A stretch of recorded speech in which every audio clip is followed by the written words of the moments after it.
Today is Wednesday, August 28th, 2024, which is my birthday. This is the first time my birthday has fallen on a day of the week that I normally post a video since 2021, and it won't happen again until 2027. So, what video should I post to celebrate this occasion?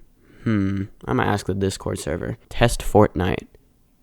Yeah, I don't think I'm gonna go with that. You could build your first mini tower of your SMToH game themed about your birthday. You know what? Sure. I kinda didn't want multiple tower projects overlapping, but this'll be quick. It's only a mini tower. I decided on the name Tower of Birthday Celebrations and decided to set its difficulty to easy because I think that fits well with its theme, and somewhat as expected, that's the difficulty which the fewest towers have been submitted to for SMToH.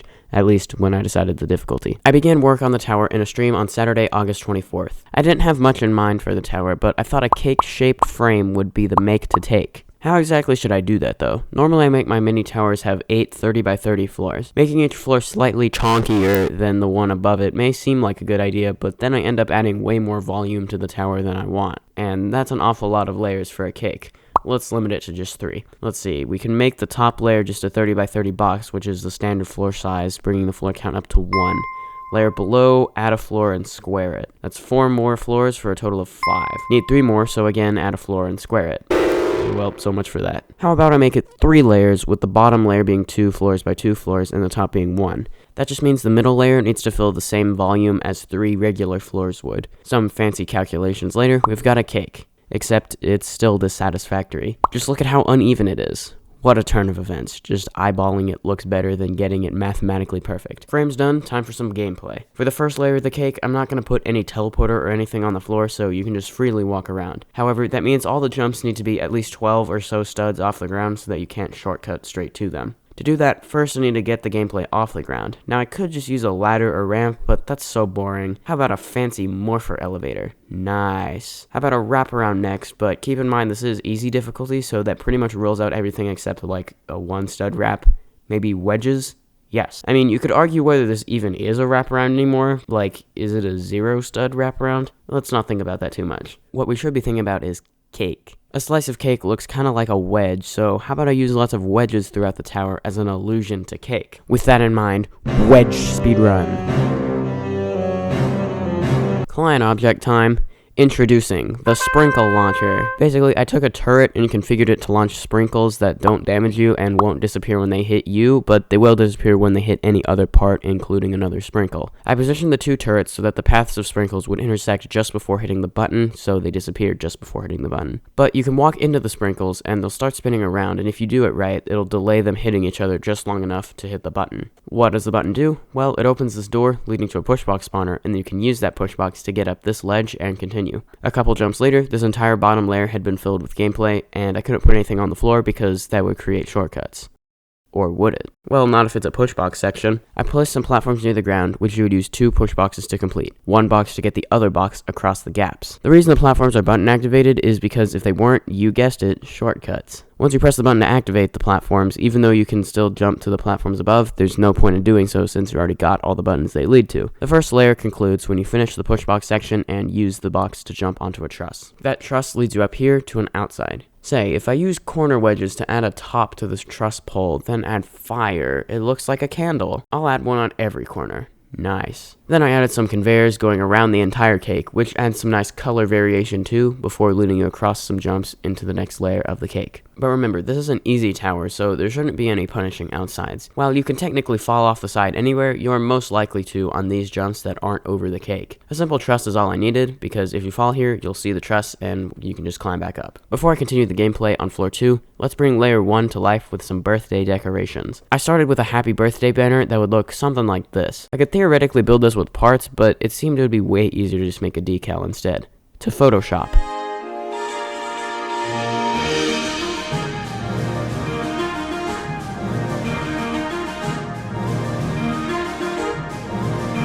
Now time to upload it to Roblox, appropriately named Happy Birthday Banner. And we can't forget the stupid description no one's ever gonna read. Congratulations on surviving another revolution around the flaming ball of hydrogen. Wait, isn't the sun also made of helium? And helium. Upload! Of course, Roblox has to approve it first, which usually takes around 10 to 15 minutes. While we wait, let's go to work on the next birthday decoration, which is balloons. What better thing to do than base them off the actual balloon client object? It's pretty simple, just a rope and an oblate spheroid. Wait, how am I going to get that shape? It isn't one of the shapes I can just add, so maybe if I like copy the balloon while running the game and then I can just paste it in. Let's see, let me add a line of code to name the part search, or really just anything so that I can search for it in the Explorer. Balloon.name equals search. Play. Activate balloon. Search. There it is. Copy, stop, paste into. Now that I've got the oblate spheroid, most of these objects inside it I can actually delete because they're only needed for the client object to do client object things. The way I'm about to use this part doesn't need any of that. Building the rest of the balloon was pretty simple. I just changed its appearance to my liking and added a rope with parts, then copy pasted more balloons. Oh hey, the banner got approved. Time to put it on the wall by placing an invisible part with a decal, grabbing the decal ID from the URL, pasting it in, and doing some more fancy calculations to get the aspect ratio correct. And since the wall I chose is the transparent one, I'll put another decal on the back so you can see it from the outside of the tower. Next up on the detail agenda is sparkles. I just scattered some invisible one studs around with a sparkles object set to a random color. This is actually the first thing I'm adding to the tower that I haven't made be sort of like a shade of blue or purple. I still think it looks nice. It adds some more color without really taking attention away from the blue-purple color scheme. For even more detail, I added some purple paths along the floor, and for even more detail, I added some light blue neon around, and for even more detail, I added a neon wire from this button that also serves the purpose of indicating what it activates. And there we go. Layer 1, which is technically floors 1 through 4, is complete. The tower is starting to really come together.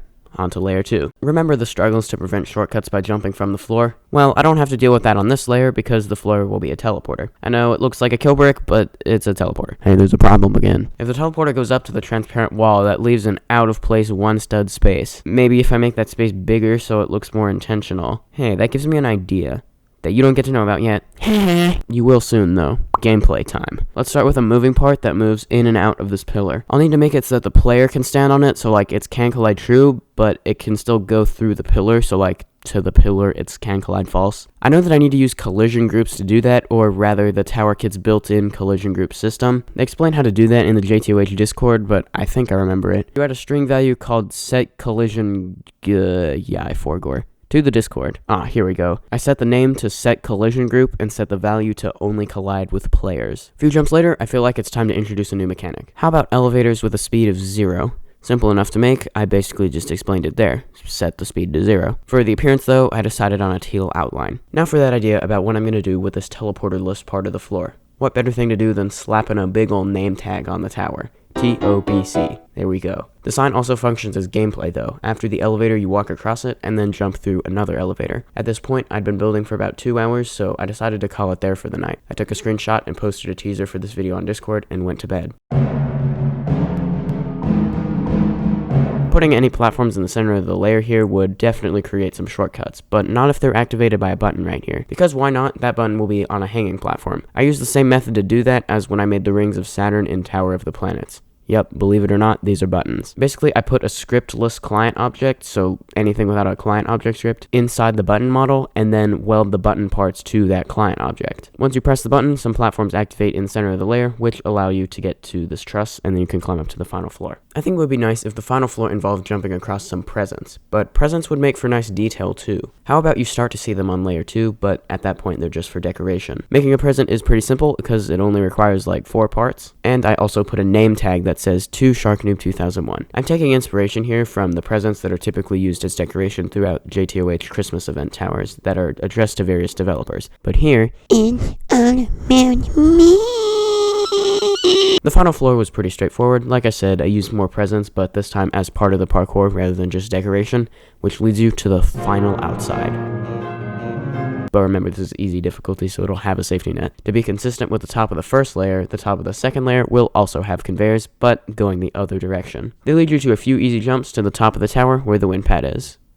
Just kidding. Surprise, no birthday is complete without a chance to blow out the candles. Some lighting effects change so you can see the candles more clearly, and then you press this button which will deactivate the invisible one studs with the fire effect. Deactivating the part also deactivates the fire. The button also activates a bridge to a teleporter that takes you back up to the top of the tower where the wind pad is. GG. That pretty much concludes all the building, so after some finishing touches, it's time to play the whole tower start to finish. Alright, so if you come to join the SMToH game, you'll be met with this, which is a little bit different than what it's been for like the past few months. I just changed it a little bit so that now you can go to either Tower of the Planets or Tower of Birthday Celebrations. So you just step on the teleporter to where you want to go, And here you are. Welcome to Tower of Birthday Celebrations. The video in which I built this tower was posted on August 28th, 2024, my birthday. So first up, you've got this morpher elevator, so just press the button like that. Should you end up falling, you can just press reset and go again. Not like that. And then you've got a 0 stud wrapper and some wedges, including a wedge hanging part, which is kind of cool. And then jump across these. When two sprinkles hit each other, they will both disappear. Get both sprinkle paths spinning so they can travel just a little further to hit the button. Now, I found that a lot of times this will already be pressed when you get here, which was the case for me. And that's because, like, these stop firing after you're a certain range away from them. So if you're a distance away where one fires but the other one doesn't, at least for only one sprinkle, then it will be able to reach the thing. But what you're supposed to do is like this, and then hopefully one will eventually hit that. But when one hits that, it will activate the blue arrows, which indicate you go this way to this newly opened area. And you can press this, which will spawn a push box. And then it'll also activate these purple arrows, so just follow them.